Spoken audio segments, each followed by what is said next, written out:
Good afternoon, everybody. Welcome to the Israel Brief, brought to you by Lay of the Land. I'm Rolene Marks for our usual date here, Monday to Thursday, where you can view us either on Facebook, on our page at Lottel's site, or on our YouTube channel at the Israel Brief. And all you have to do is click on that big red subscribe button. But what a week it has been, full of election drama. And at this stage, we are still no nearer or no clearer to who will be the next government. So let's take a look at the election results as they currently stand before we head into the weekend and before you all continue with your Pesach preparations.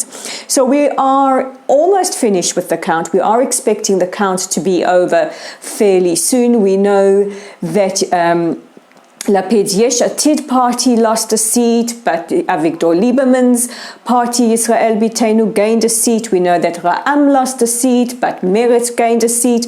So we're not expecting any major changes. But what we do know so far is that when the count was at about 93%, the blocks, which are the big deals when it comes to the formation of a coalition and the next government, were as follows. The Netanyahu bloc stood at about 52. What they call the change block is at 57, and the swing block is at 11. Now the swing block contains parties Yamina and Ra'am, and this is where it gets quite dramatic. Naftali Bennett, who is the chairperson of Yamina before the election, signed a declaration saying there's no way he will sit with Yair Lapid in a government, and he may come to rue his words because his party didn't perform as well as expected at the polls. And Yesh Atid's chair Yair Lapid saying, let's first see what the results are before we hear from Yamina. Now Yamina have kind of backtracked and said they will wait until final results are in. Ra'am, which is an Arab party, have said that they will not sit in a coalition with racists. And that alludes to two very controversial figures in the Netanyahu bloc, Smotrich and Ben Gvir. Ben Gvir is a Kahanist, and many see him as a racist and a homophobe. So these two parties, Yamina and Ra'am, which are really the swing voters as to who will have the majority, both are kind of on the fence at the moment. And who said this election would be without drama? The run-up to the election was without drama, but boy, oh boy, are the results proving it to be otherwise. And also what we've heard within the last couple of hours is that pro-Likud activists have threatened to demonstrate outside the homes of Gideon Sa'ar's New Hope members, saying that they will force them to change their allegiance from the change bloc to the Netanyahu bloc. They've threatened them that they will see demonstrations, the likes of which you haven't seen outside the Prime Minister's residence. So it is starting to get a lot more tense, and we still don't know where we stand at the moment. One thing is for sure, we still are very much at that deadlock, and we don't expect the numbers to change dramatically as we await those final tallies. In other news, the United Nations Human Rights Council voted yesterday on 4 anti-Israel resolutions.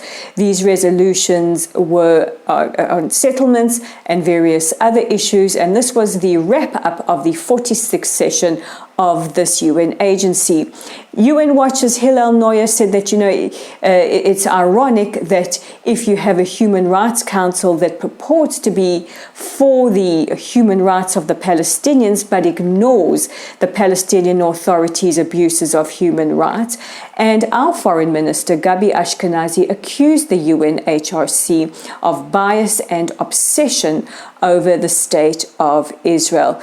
Now, it's interesting to see because our ambassador to the UN Gilad Erdan launched an initiative last week where he is hoping that the UN as an institution will adopt IHRA, that's the International Holocaust Remembrance Alliance's definition of anti-Semitism. His rationale is if the UN as a body, which means that all its agencies like the UNHRC, the Security Council, UNICEF, ECOSOC, and various others would have to comply with the parameters of IHRA, which does still allow for criticism of Israeli policy, but would limit the amount of anti-Israel policies that are put forward. And our final stories of the day are a lot more positive. So let's end on a positive note before we all head off to celebrate Pesach. And this is news that at least 50% of Israel's total population have received both shots of the Pfizer vaccine. Israel still leads the world in the amount of people per capita that we are vaccinating, and it really is a tremendous achievement that we are very, very proud of. And because so many of us are vaccinated, the government have said that they will allow for big Yom Ha'atzmaut, that is Independence Day celebrations, for those who are vaccinated. I must say last year really was quite sad that we couldn't have this annual day that is just such a day of momentous celebration, and hopefully we will have that a little later next month.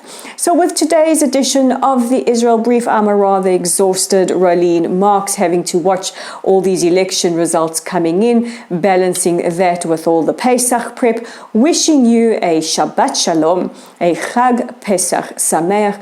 Don't forget to catch up with our social media, our Facebook page at Lottel Site, our Twitter page at Lay of the Land 5, our Israel Brief channel on YouTube at, well, The Israel Brief, and our website, www.layoftheland.online. I'm off to have a well-deserved rest. I hope you are too, and we'll catch each other on Monday.